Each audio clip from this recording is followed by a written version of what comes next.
வீடை வந்து எக்ஸ்ப்ளோர் பண்ண போகிறோம் என்னென்ன இருக்குன்ட்டு. சின்னதாக தான் பார்த்த வரைக்கும் எப்படி இருக்குன்னு நம்ம சுரேஷ் சொல்லுவார். எங்கள் வீடு எப்படி, எங்கள் ஊர் எப்படி. அதுதான் வந்து நம்ம வந்து அட்வர்டைஸ்மெண்ட்டில் பார்த்துருப்போம். இயற்கை, பால் கண்ணுக்குட்டிக்கு, காற்று, இயற்கை, சந்தோஷமான குடும்பம்.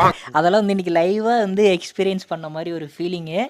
நல்லா இருக்குது. இப்போ இது சுற்றி பார்த்து இது வந்து ஒரு வீடு, இன்னொரு வீடு வந்து அங்கே இருக்குது. சின்ன வயசில் நான் பிறக்கும்போது கட்டின வீடு அது. இது வந்து இப்போது எங்கள் அண்ணன் மேரேஜ்க்காக கட்டின வீடு. பக்கத்தில் எந்த வீடுமே இல்லை, ஃபுல்லாக சுற்றி வந்து ஒரு மாதிரி க்ரீனிஷாக இருக்குது.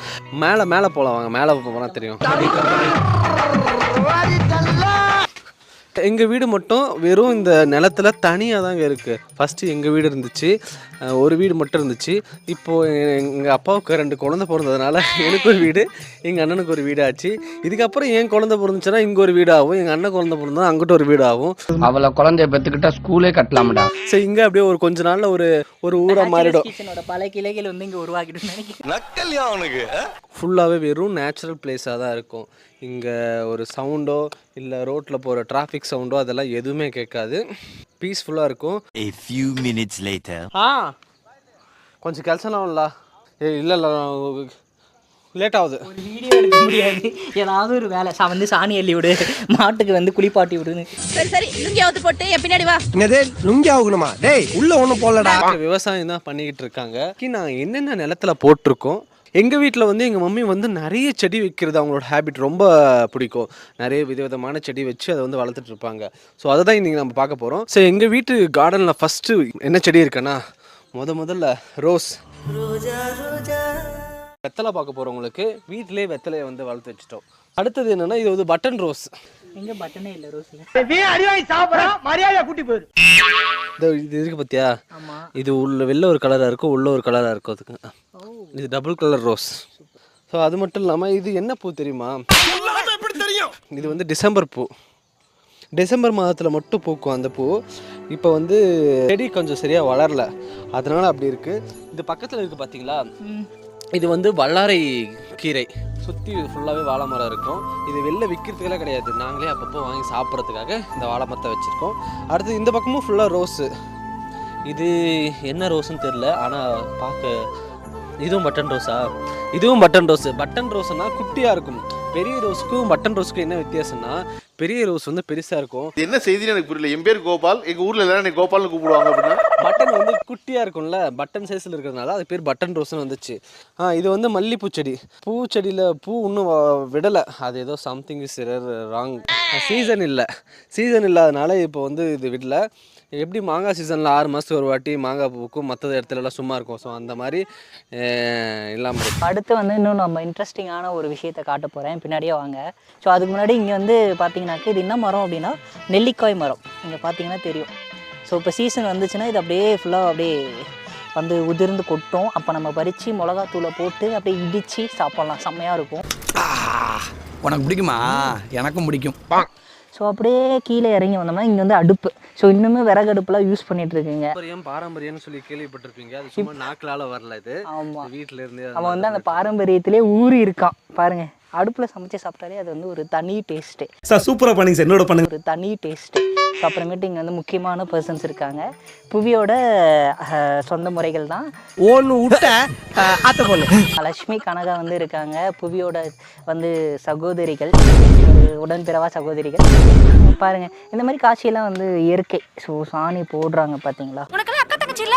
ஸோ இந்த சாணியை வந்து எடுத்து தெளித்து நம்ம வாசலில் வந்து நோய் எதிர்ப்பு கிருமி நாசினியாக பயன்படுத்தலாம். இவன் வாந்தி எடுக்க வைக்காம விடமாட்டான் போல. இப்படியே மேலே இப்படியே பார்த்தீங்கன்னாக்கா ஒரு மாமரம் இருக்குது. ஸோ இது வந்து நார்மல் மாங்காய் கிடையாது, நாட்டு மாங்காய். வாடா, நாட்டு மாங்காய். ஸோ இதை சாப்பிடும்போது நான் சாப்பிட்டு பார்த்தேன், எனக்கு கொடுத்தாங்க 2 மாங்காய் கொடுத்தாங்க, செம்மையாக இருந்துச்சு. அதுலேயே மாங்காய் குழம்பு வேறு வச்சு கொடுத்துருந்தாங்க. ஓசியில் சோறு போட்டால் எங்கே வேணாலும் கிளம்பிடுறதா. ஸோ அப்படியே நம்ம உள்ளே போனோம் அப்படின்னா, சரி இங்கே பாருங்க மாங்காய் இருக்குது. ஸோ தான் மரத்துலேருந்து 2-3 மாங்காய் கீழே விழுந்துருந்துச்சு ஆல்ரெடி. ஸோ உள்ளே போனோம்னா இங்கே இன்னும் இந்த தொட்டிலாம் வந்து நான் இங்கே தான் பார்க்குறேன் ஃபஸ்ட் டைம். இது படத்தில் பார்த்துருக்கேன். ஸோ தூங்கிட்டு இருந்தான் அந்த பையன் இந்த தொட்டிலில். சின்ன வயசுல இதில் தான் தூங்கினேன், இதில் தான் வளர்ந்தேன். நிஜமாதான்டா. அப்படியா? இதெல்லாம் நான் பிறக்கிறப்ப இருக்குடா. ஓகே, இன்னும் பச்சை பிள்ளையா இருக்கேடா. ஸோ இந்த மாமரத்தை தாண்டி போனால் நம்ம வந்து இந்த பசுமாடுகள் சாப்பிட்ற வைக்கப்போரோட அந்த இடம் இருக்குது. ஸோ இந்த ஃபுட்டு தான் வந்து பசுமாடு நிறைய சாப்பிடும். இங்கேயே வந்து மழை காலத்தில் கோழிகளுக்காக இந்த வீடு கட்டியிருக்காங்க. கரெக்டாக, கோழிகள் மழை காலத்தில் இதில் தங்கிக்குங்க. ஸோ அப்படியே இந்தாண்ட வந்தோம் அப்படின்னா என்னோட மோஸ்ட் ஃபேவரட் பூ, நிறைய பேர் மல்லிகைப்பூ பிடிக்கும்னு சொல்லுவாங்க, பட் எனக்கு ரொம்ப ஃபேவரெட்டு கனகாமரம். அது காரணம் என்ன? ஓஹோ. ஸோ இந்த மாதிரி கனகாமர பூக்குன்னே ஒரு ஏரியா ஃபுல்லாக இருக்குது. ஸோ இன்னும் இது ஒரு 2 நாளில் பூத்துரும். கரெக்டாக, கனகாமரம். ஏன்னா நிறைய பேர் மல்லிகைப்பூ தான் வச்சு பார்த்துருப்பாங்க, இப்போ நிறைய பேர் கனகாமரம் வைக்கிறதே இல்லை. ஸோ எனக்கு ரொம்ப பிடிச்சது இந்த மாதிரி கனகாமரம் பூ, எனக்கு ரொம்ப பிடிக்கும். இருக்கிறதுலே ரொம்ப ஒரு கொஞ்சம் ஆபத்தான பிளேஸ் தான். நாங்கெல்லாம் ஆபத்துலேயே வீட்டு முன்னாடி வச்சு வாழ்றோங்க. பார்த்தாலே தெரிகிறது. இதுதான் கிணறு. இது யார் கட்டினாடா? புவியோட தாத்தா கட்டுன கிணறு. புவி வேணும்னா சொல்லுங்கள், அடுத்த வீடியோவில் கூட நம்ம உள்ளே குதிச்சு எப்படி நீந்தி காட்டுவான், நீச்சல் கற்றுக்கிற வீடியோ கூட போடுவான் புவி உங்களுக்காக. நான் நல்லா பண்றேனோ இல்லையோ, ஆனா நீ நல்லா பண்ற. பாருங்கள், 5 வருஷத்தில் வளர்ந்த மரம் தான் இது, இளநீர். இதோட தண்ணி இனிப்பாக இருக்கும், ஸ்வீட்டாக இருக்கும், செம்மையாக இருக்கும். தொப்பையில் கட்டாத. நான் பிறந்து 25 வருஷம் ஆச்சு. 25 வருஷத்தில் இந்த 4 பக்கமே எங்கள் தாத்தாவங்க கல்லில் கட்டியிருக்காங்க. அதுக்கப்புறம் காலப்போக்கில் மழை அதிகமாக வர்றதுனாலையும் ஒவ்வொரு பக்கமாக இடிஞ்சு விழ ஆரம்பிச்சிருச்சு. ஸோ இந்த பக்கம் ஃபுல்லாகவே இடிஞ்சு கிணத்துல விழுந்துருந்துச்சு. இப்போது ரீசெண்டாக ஒரு 3 வருஷத்துக்கு முன்னாடி ஒரு புயல் வந்துச்சுல்ல, அந்த புயலப்போ அதில் இருக்கிறது அப்படியே இடிஞ்சு கீழே விழ ஆரம்பிச்சிருச்சு. உள்ள நீ போய் பாப்ப, ஆனால் திரும்ப வரமாட்டேன். இருந்த காசையும் புடிங்கிட்டு சுடுகாட்டுக்கு வேற போனுங்கிறானே. ஏன்னா உள்ள இதெல்லாம் இடிஞ்சு தான் இன்னும் கொஞ்சம் தண்ணி கீழே இருக்கு. இந்த ஏரியாவிலேயே மிகப்பெரிய கிணறு இதுதான். சரி, மாடு மட்டும் இல்லைங்க, எங்கள் வீட்டில் ஆடும் இருக்குது.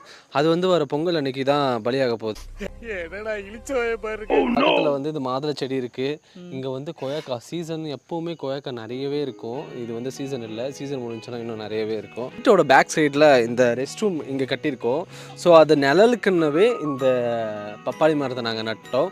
ஆனால் இப்போது பர்ஃபெக்டாக ஏதோ ஒரு என்ட்ரன்ஸுக்கு ஒரு வழிவிட்ட மாதிரி கரெக்டாக இந்த இடத்துல இருக்குது. போகிற வர நிழலும் சரி, பார்க்க நல்லா இருக்குது. இது வரைக்கும் இங்கே ஒரு செஃப்பாக பார்த்துருப்பீங்க, அதுக்கப்புறம் ஒரு யூடியூபராக பார்த்துருப்பீங்க. ஆனால் நான் பேசிக்கலி பிறந்ததுலேருந்தே விவசாயிங்க. இன்றைக்கி எங்கள் சித்தப்பா வாழைப்பழம் கொடுத்தாரு.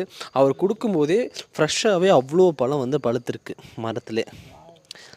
இயற்கையோடு ஒன்றிணைப்போம். இது எந்த ஒரு ப்ரிசர்வேட்டிவும் ஆட் பண்ணாத மரத்திலே இருந்து பழுத்த பியூர் நேச்சுரலான வாழைப்பழம். ஸோ எனக்கு என்னென்ன விஷயம் தெரியும்னா, விவசாயத்தில் கொஞ்சம் தெரியும். மாட்டுக்கு பால் கறக்க தெரியும். புவி உங்களுக்கு சாணி அல்றது எப்படின்னு அள்ளி காட்டுவோம். அதெல்லாம் நெக்ஸ்ட் வீடியோவில். இப்போ பால் வேணால் கறந்து காட்டுறேன். ஸோ இவங்களுக்கு நாங்கள் நன்றி கடன் பட்டிருக்கோம். என்ன சொல்கிறோமா? சரி, நான் தடிக்குது. டேய், நீங்க தானே என்ன குளிப்பாட்டு விடாம கட்டி வச்சிருக்கீங்க. Excuse me. பாட்டி முப்பாட்டி நான் சின்ன வயசில் இருக்கும்போது ஒரு மாடு வாங்கினாங்க. அந்த மாடு கண்ணு போட்டு அது பெருசாகி, அது மாடு கண்ணு போட்டு அது பெருசாகி 4வது தலைமுறையாக இது எங்கள் வீட்டில் இருக்குது. நான் எங்கடா இருக்கேன்? நீ தானே என்ன பிடிச்சி கட்டி வச்சிருக்க. எங்க கொள்ளு பாட்டியை குடும்பப்படுத்தின, எங்க பாட்டியை குடும்பப்படுத்தின, எங்க அம்மாவை குடும்பப்படுத்தின, இப்ப என்னையும் கட்டி வச்சு குடும்பம் தானே படுத்திட்டு இருக்க. ஒழுங்கா சோழ போடுங்கடா. என்னம்மா? நான் வாழைப்பழத்தை ஃபுல்லாக படுத்துறேன். வேணாம், வேஸ்ட் ஆகிடும். சாப்பிடாதா? நமக்கு நான் சாப்பிடுவேன். பாத்தீங்களா மக்களே, ஒரு வாழைப்பழத்தை நீங்க புதுசா கொடுக்க மாட்டான், வாழைப்பழத்தோலை மட்டும் கொடுப்பானா. இப்ப தெரிஞ்சா இவனோட சுயரூபம் என்னன்ட்டு. இப்படிதாங்க நான் இத்தனை வருஷமா கஷ்டப்பட்டு இருக்கேன். பால் கறக்க போறாங்க, டைமுக்கு சாப்பாடு போடுறாங்களா இல்லையோ, பாலை மட்டும் டைம் கறக்க வந்துடுறாங்க. என்ன இந்தம்மா இந்த பக்கம் போது, அப்ப யார் பால் கறக்கிறது? ஆனா இவன் சில பைத்தியக்காரனாச்சே. வந்தேண்ட பால்காரே.